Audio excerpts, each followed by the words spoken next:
when the world falls silent and the stars begin to whisper, I collect the dreams left behind. Welcome to Moonlight Tales, where every story is a doorway and every night a journey. My name is Eldrick, and tonight I'll be your guide. Have you ever heard a song that didn't come from an instrument, but from the earth itself? A melody made of memory, wind, and flowers? Tonight, I'll tell you the story of a boy who followed that song into a field where time moved slower and met a girl who remembered the world before it broke. So, get comfortable. Let the world outside fall quiet for a while. And if this story touches you like petals brushing your heart, don't forget to leave a like and subscribe to the channel. Because sometimes the smallest stories are the ones we need to remember the most. There was a field of flowers at the edge of the world, or maybe it was at the beginning of it. Time moved differently there. Not slower, not faster, just softer. The clocks didn't tick so much as they dozed. The sun didn't rise so much as it gently lifted its golden lashes and blinked at the sky. And in the small village that cradled this strange place, a boy named Emil lived in a crooked house where vines climbed through the broken windows, and the scent of old pages floated in the air like forgotten lullabies. He was a quiet boy, not because he had nothing to say, but because the world was always speaking, and he preferred to listen. Every morning, he would sit by the window with a cup of tea, far too bitter for a child, watching the wind run its fingers through the fields of lilac and white. It was a view that never changed, yet somehow he never grew tired of it.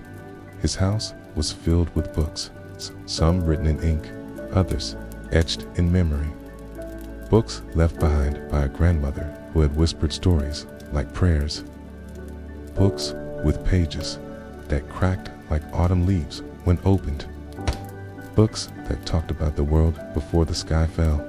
Emil read them all. And when he wasn't reading, he was thinking in that way only children who were a little too lonely and a little too old can think. He wondered about things people didn't talk about anymore. About stars that had names and rivers that remembered. About music that healed and voices that called from beyond dreams. Most days, the village was still. People passed by his window with soft footsteps and tired eyes. The baker, the postman, the man who spoke to birds. They all lived like pages in a book that had already been written, careful not to change the ending. But Emil, he felt as if something had been left unfinished, like there was one last paragraph no one had ever read aloud. He would often walk alone to the edge of town, where the cobblestone turned to soil and the flowers took over the world.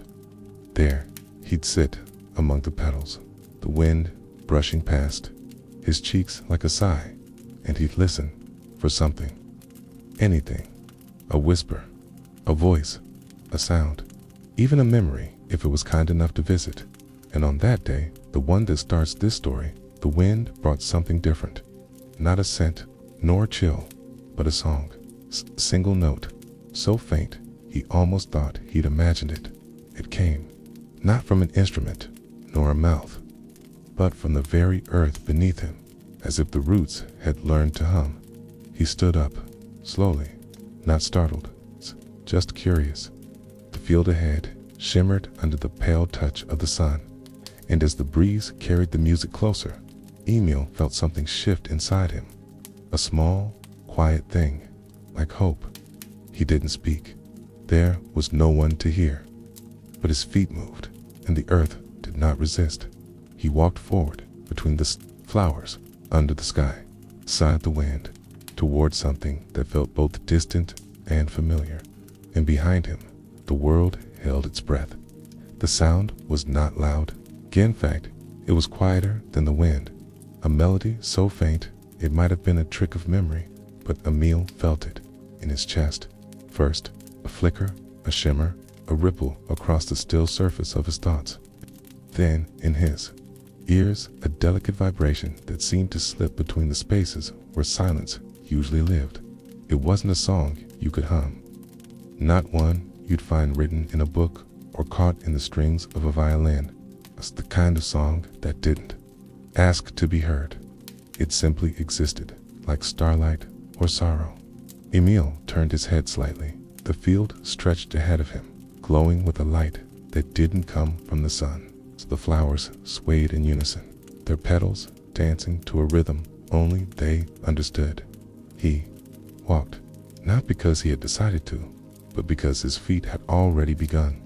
There was something ahead, not danger, not fear, something else, something softer, like warmth he'd forgotten how to feel as he moved through the tall blossoms. The air thickened, not with weight, but with memory. The scent of flowers became layered, not just lilac and rose, but salt, leather, parchment, rain, smells that reminded him of people he had never met, of places he had never seen, and of dreams he had never dared to finish.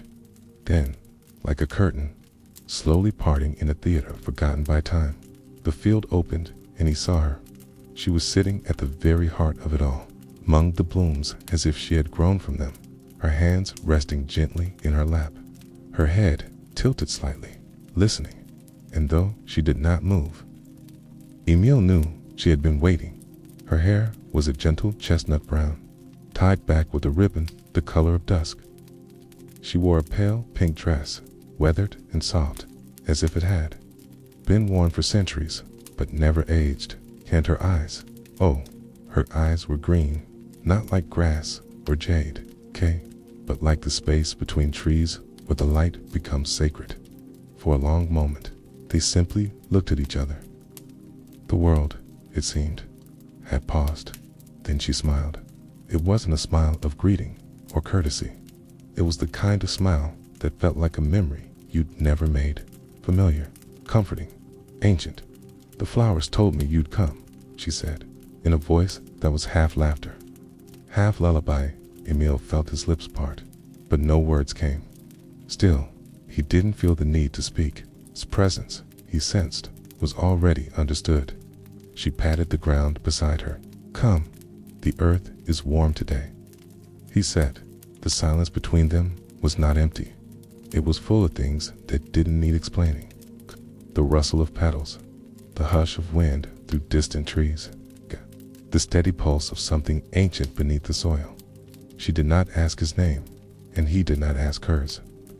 It was as though those things had already been exchanged long before. After a time, she reached into the pocket of her dress and drew out a small, wilted flower. It was blue, impossibly blue, like sky captured in bloom. She held it to her chest for a moment, then offered it to him. "It's called a sky bloom," she said. "It grows when someone remembers something important." Emil accepted it with both hands. The petals were soft, almost unreal.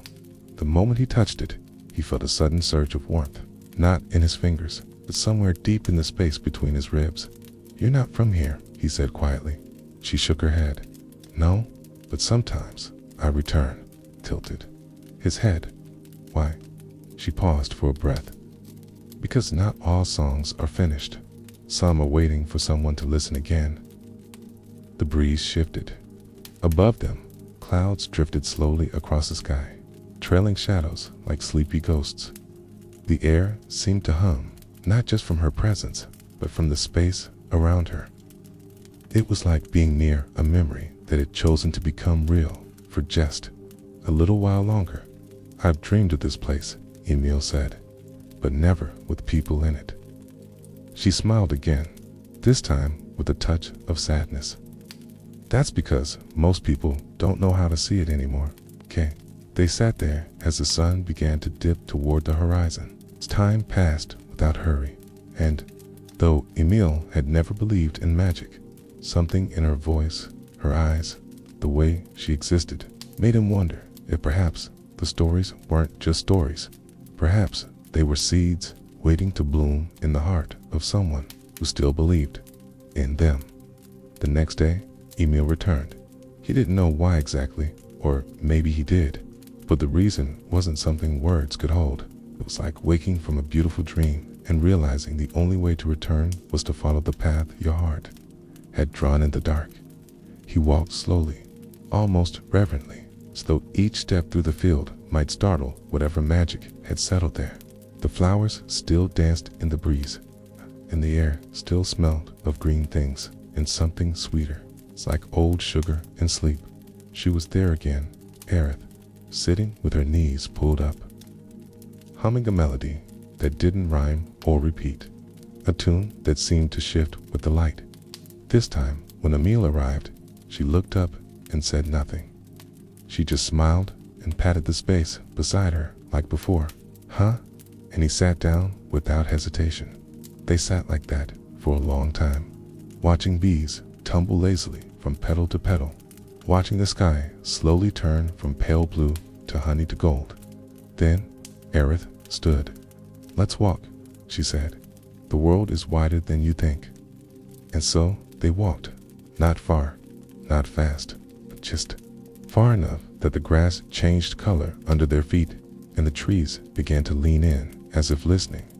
Aerith walked with her hands clasped behind her back, as if carrying a secret.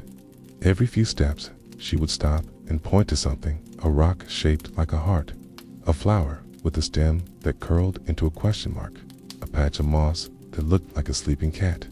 "These are things most people miss," she explained, gently. "The world whispers all the time, but no one remembers how to listen." Emil listened, and as he did, the world seemed to bloom around him. The wind told stories through the leaves. The puddles reflected skies that weren't above them. Even the shadows beneath the trees shifted and danced like shy children waiting to be asked to play. Aerith told him about rivers that could sing, about stars that only appeared to those with quiet hearts, about a tree that grew in the middle of a ruined city, fed by the memory of someone who once prayed beneath it. Her stories weren't told like tales, they came out like memories, like dreams she'd lived and left behind for someone else to find. "Have you ever seen the city of the ancients?" she asked. Emil shook his head. "I've been there," she said, eyes far away. "It's quiet, not sad, just waiting." They stopped by a stone well, half swallowed by ivy and dust. Aerith knelt beside it and placed her hand on the rim. "Wells remember voices," she said. "If you whisper to one, it will keep your secret, but only if the secret is gentle." Emil leaned in and whispered something. He wasn't sure what. Maybe it was a feeling, maybe a fragment of a wish. But when he opened his eyes, the water at the bottom shimmered with light. Aerith didn't ask what he'd said, and that, more than anything, made Emil trust her. They found a tree with low branches and sat beneath it. Birds sang overhead, slow and lazy. Aerith picked up a fallen leaf and traced the veins with her fingertip. "You remind me of someone," she said. "Who?" She looked up. "Someone who used to be lost too. Did they find their way?" A pause. Then, "I think so. Even if only for a little while." They shared pieces of bread Emil had brought in his coat pocket. They drank water from a bottle wrapped in cloth, and as the sun began to lower itself behind the hills, Aerith pulled out a small notebook from the folds of her dress. It was worn, its corners bent, and its spine held together by thread. Inside, there were sketches of flowers, places, faces Emil didn't know. She let him look. Each page felt sacred, not because of what was drawn, but because of how softly each line had been placed. It was a book made with care, with love, with memory. "This is how I remember," she said. "When the world forgets, I draw." "Do you ever forget?" Aerith looked up at the sky, now streaked with the first lavender threads of dusk. "Sometimes, but the flowers remind me." They walked back as the stars began to blink awake. The field was quiet, but not empty, and as Emil turned to wave goodbye, Aerith leaned down and whispered something to the flowers. They nodded in the wind, and the next morning, when Emil woke and stepped outside, a sky bloom, the same kind she had given him, had bloomed at his doorstep. The days passed like drifting feathers.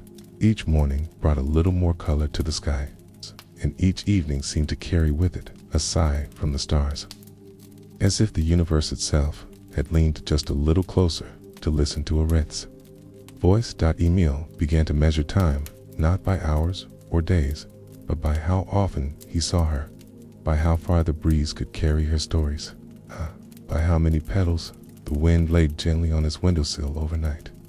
She never told him to come, but somehow he always knew when to go.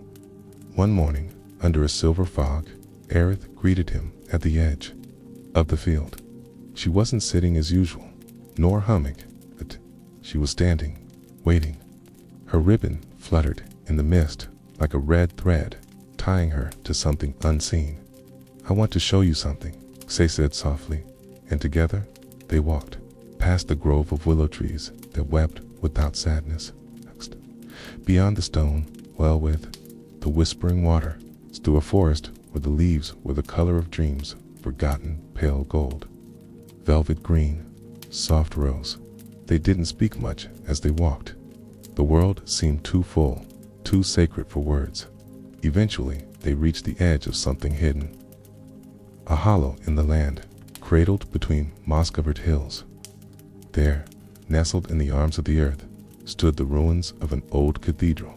Its roof was mostly gone, its windows shattered long ago by storms or sorrow, but the structure still stood with quiet dignity, like a memory that refused to fade.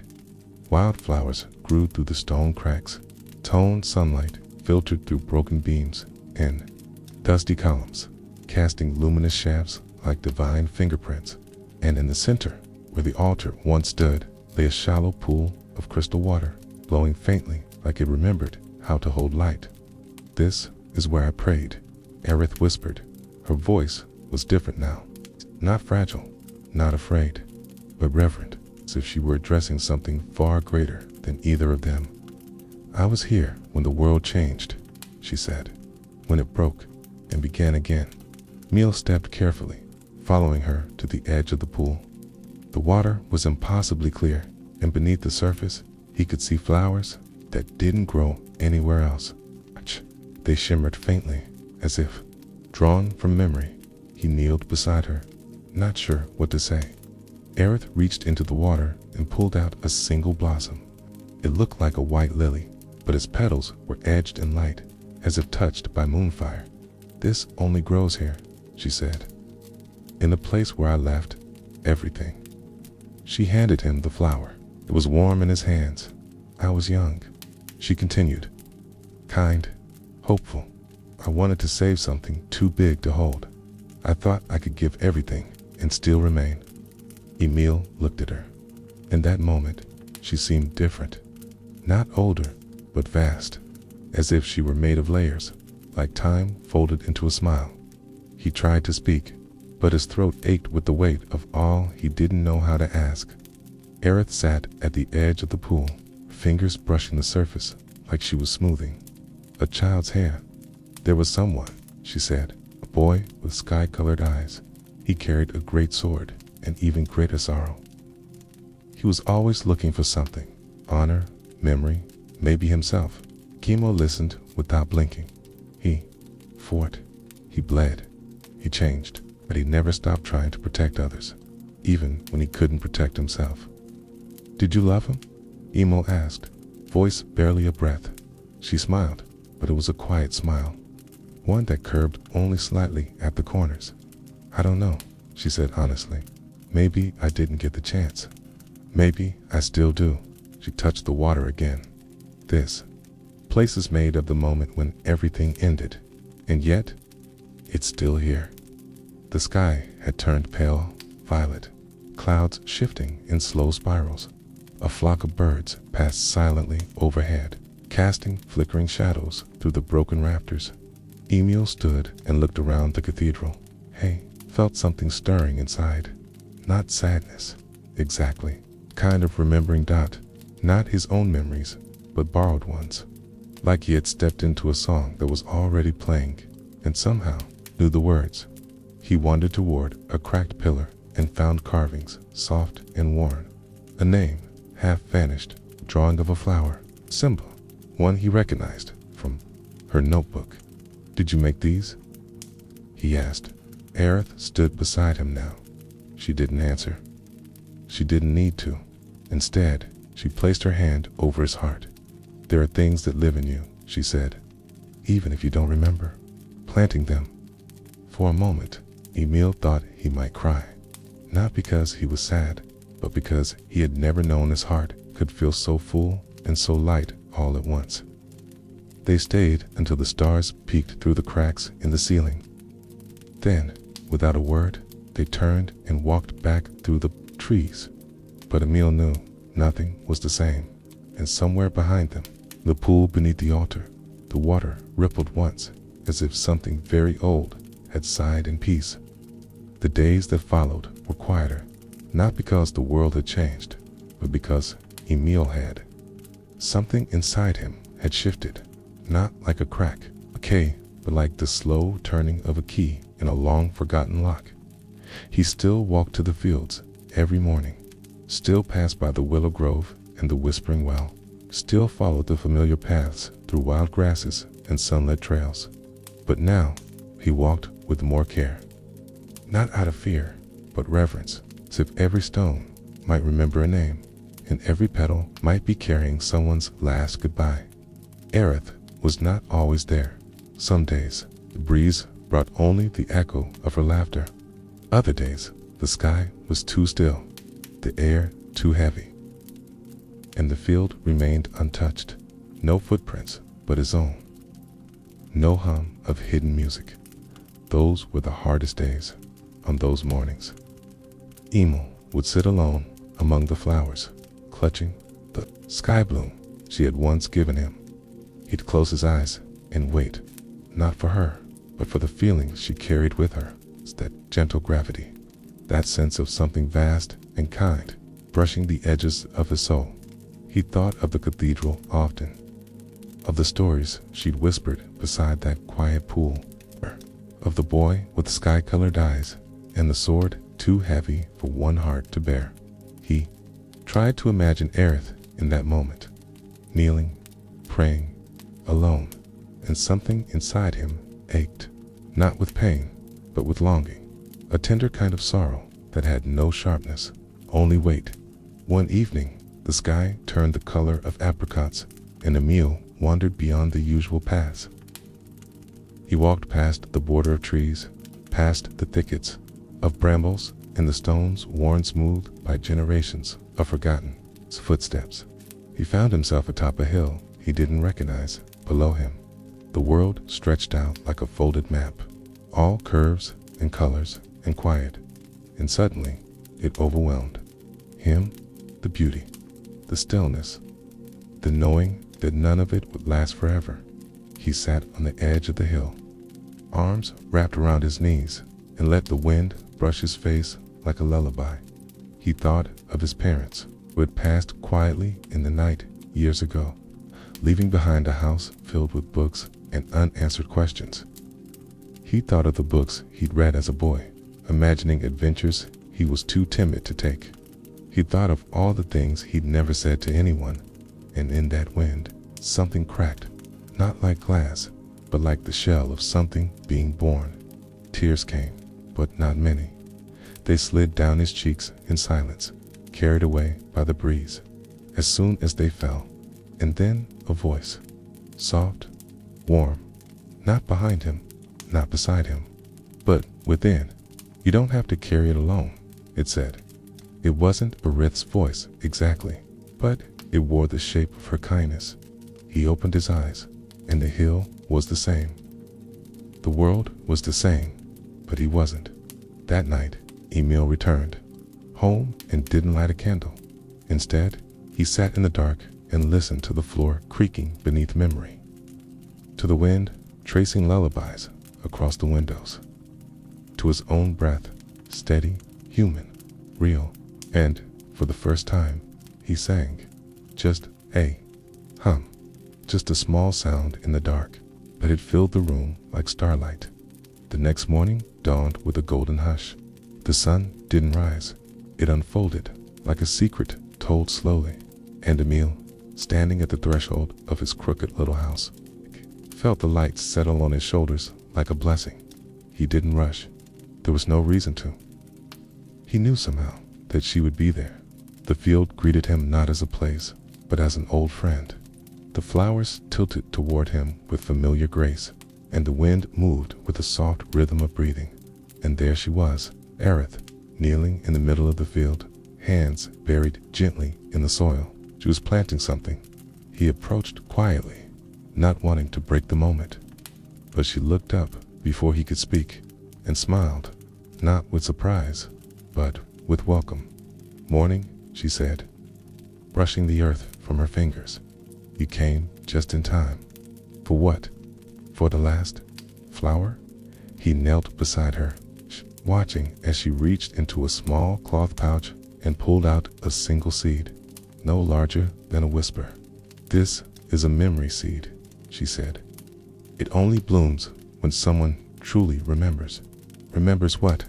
She placed the seed into the soil, then looked up at him, her green eyes filled with something too big to name. "Anything," she whispered, "but especially love." Emil watched her cover it gently, then place her hands over the ground. For a long moment, nothing happened. Then a shimmer, a flicker of light. "Okay." And from the soil, a small green sprout emerged, trembling with life. He exhaled, not realizing he'd been holding his breath. "Why does it only bloom now?" he asked. "Because now you're ready to remember." She sat back on her heels, the wind stirring her ribbon like a tale unfinished. "Emil," she said softly, "do you know why I'm here?" He hesitated. "I thought maybe you were waiting for someone." She nodded. "I was." His heart fluttered. "Was it me?" Aerith tilted her head, her smile slow and radiant. "It was always someone like you." She reached into her dress again and drew out the notebook, the same one he had seen before, filled with drawings and stories and petals pressed flat between pages. This time, she handed it to him. "For you." He took it with trembling hands. "Why? Me?" he asked. She looked around at the field, the flowers, the sky. "Because you listened." The notebook was heavier than it looked, not with weight, but with memory. Each page seemed to pulse with quiet life, and as he opened it, he saw that there were blank pages near the end. He looked up. Her gaze was gentle, steady. "It's your turn now." The wind curled around them like a ribbon, and the sky grew warmer, as if leaning closer to hear. "You don't have to tell stories like mine," Aerith continued, "but you have stories. Even if they're just about quiet boys in broken houses who wait for songs they can't explain." Emil laughed softly, not because it was funny, but because it felt right. "I don't know how to start," he admitted. Aerith stood and dusted her hands. "Neither did I. That's why I listened to the flowers first." She offered him her hand. "Come, there's one more place I want to show you." They walked side by side through a corridor of tall grasses that seemed to lean inward as they passed. Ahead was a tree, old, tall, and golden at its crown. At its base, a circle of stones surrounded a small spring. "This is where I go when I don't know what to do," she said. "When the past grows heavy." Emil sat beside her, watching the water move without sound. "What if I forget?" he asked. "You will," she said without fear. "That's how it works. But the flowers won't. The water won't. The stories you plant will remember for you." She dipped her hand into the spring and let it trail through her fingers. "You don't need to hold everything," she said. "You just need to offer it." He looked down at the notebook in his lap. Blank pages. Waiting. Not empty, just patient.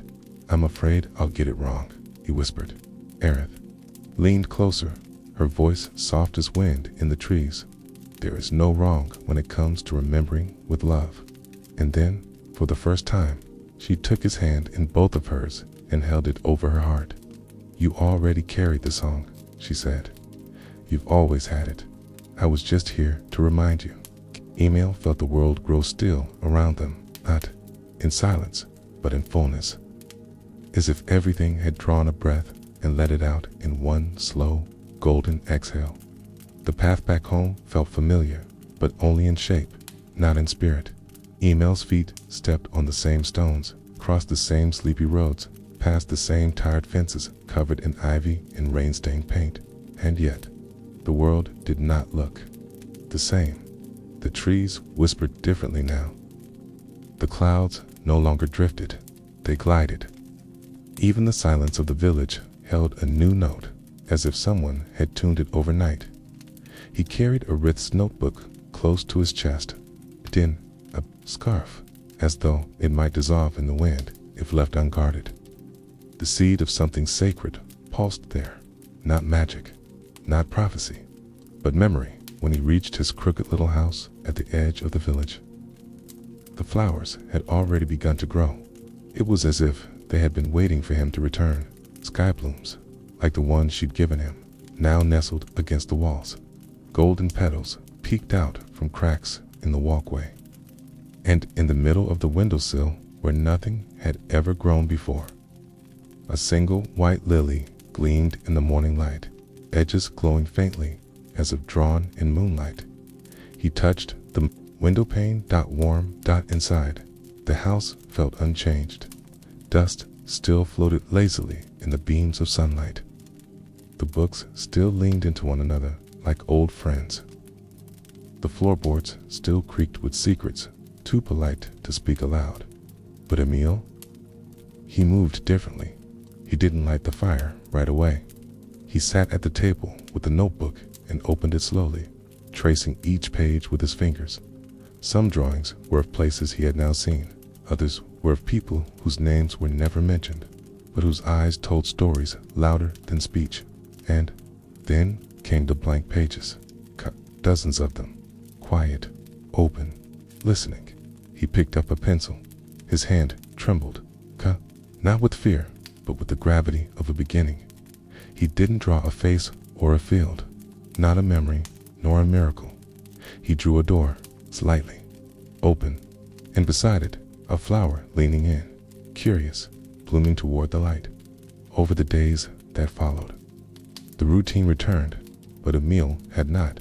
He still bought bread from the same baker, still walked slowly through the village with his hands in his coat pockets, still waved to the man who spoke to birds, still nodded politely to the librarian who never smiled, but now slept behind flowers wherever he went. A single petal tucked inside a borrowed book, a bloom placed gently on the post office counter, a small bundle of lavender and ribbon left at the foot of the church door with no note, and the village, though it said nothing, began to change with him.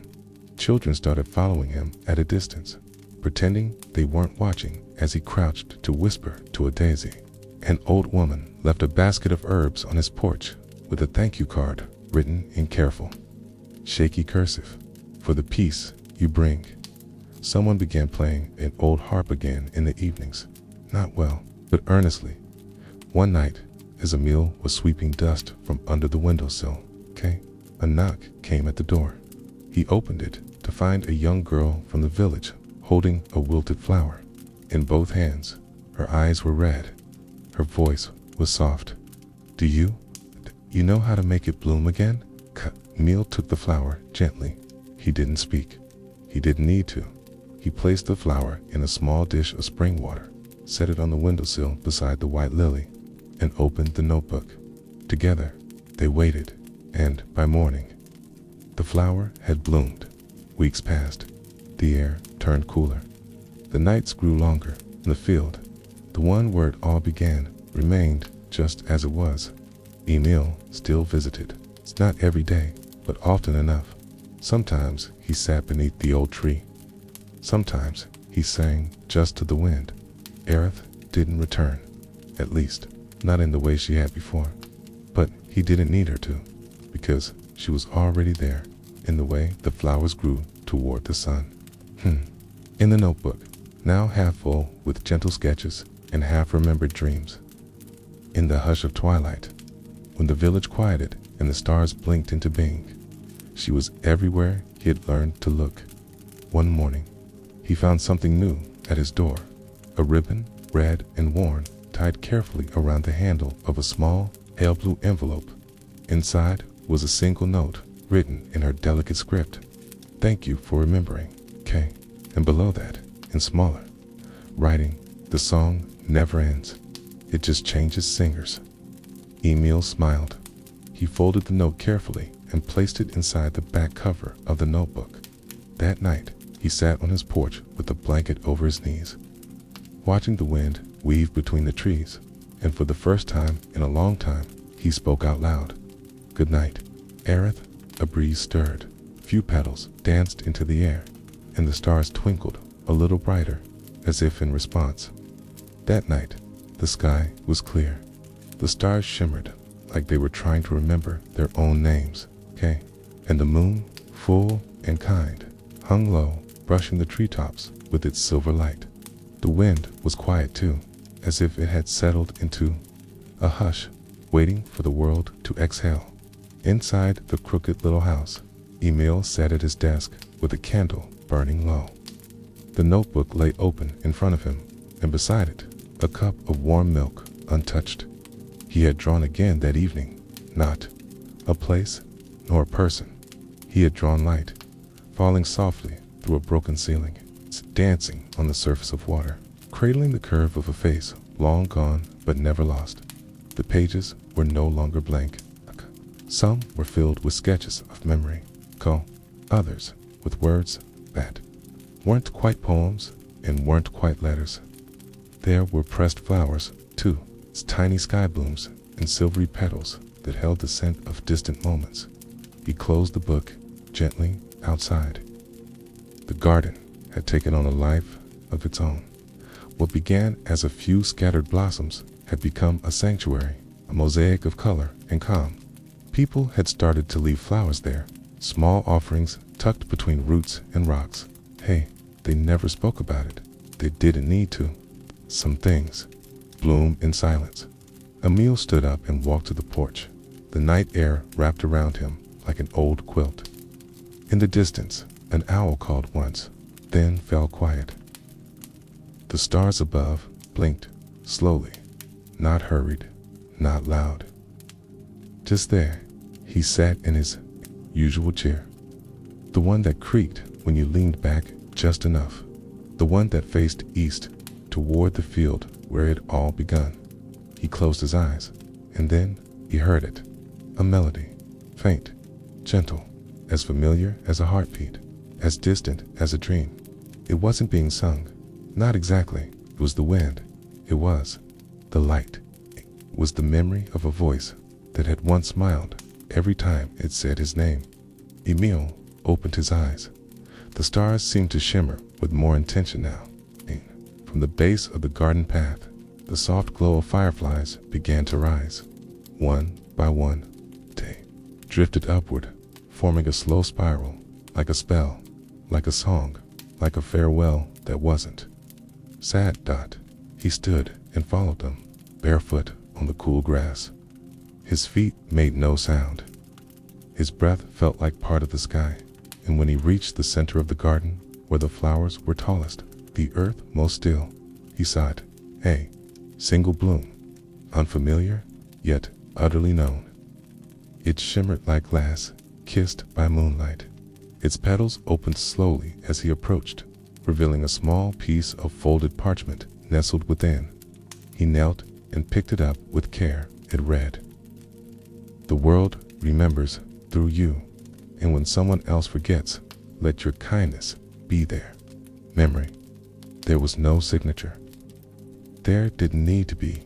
Emil smiled, not with joy or grief, but with peace. He walked back to the house, slower now. He moved like a person who had learned the secret of time, that not all things are meant to last, but some things, when loved enough, never really leave. Inside, the candle flickered low. He placed the note in the back of the notebook beside the ribbon dot.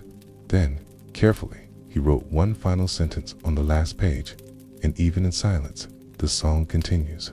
He closed the book, blew out the candle, and climbed into bed. The moon watched from above. The garden breathed. In the world, once more, settled into stillness as Emil drifted toward sleep. He felt something soft against his chest, the memory of a voice, a hand on his shoulder. A song with no beginning and no end. And just before his dreams carried him away, he whispered into the night, "Good night, Aerith. Sing again soon." The wind answered, low and light, and the stars, ever listening, sang the rest. Another dream recorded, another soul gently guided. This story brought you peace. Don't forget to subscribe and leave a whisper in the comments. Until the next moonrise. Sleep well, dreamer.